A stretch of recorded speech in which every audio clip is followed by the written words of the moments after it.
From time to time we find you ringing up to say your electricity's failed. We're very sorry. Anyway, look, you can fix it yourselves. Lucy and I are going to show you how.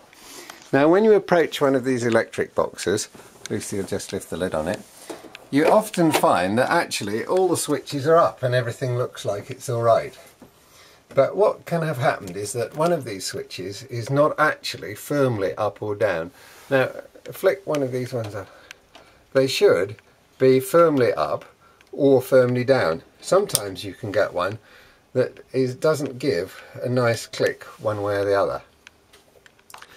Now you may approach them and we have the main switch, in this case on the right, the big red switch, and here in the middle, the typical configuration is there's a button called test, or push to test, or something like that. So the first thing to do if you get to a box is check that they're all up. So Lucy, if you pull them all down now, this is turning them off, and even the light went out. Right, now if we start to push them all up again,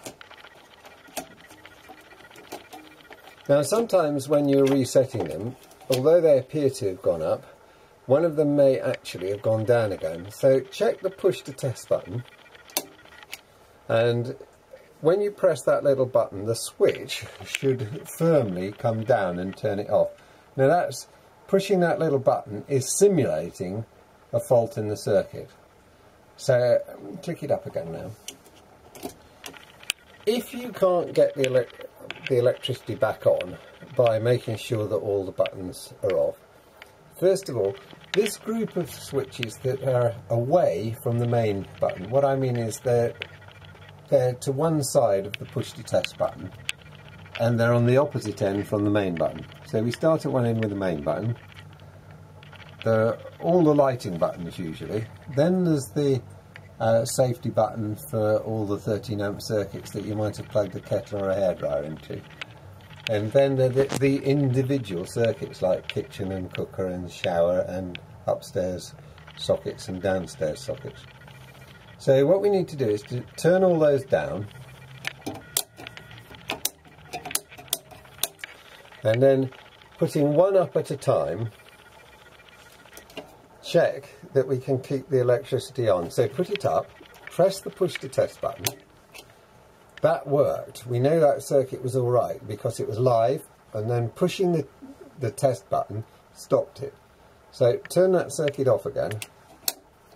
Now put the next one on, and then push the main protection button on again. So what we're doing here is we're testing the second circuit. And if you go through like that, you will find one circuit, if you're having trouble with this, you'll find one circuit which won't stay on at all. So we go through them in turn and check that when you press the test button you get a nice click and it comes down. You do that in all of them. Then you look at the label, and hopefully the label will say something like, what's that, shower in bath.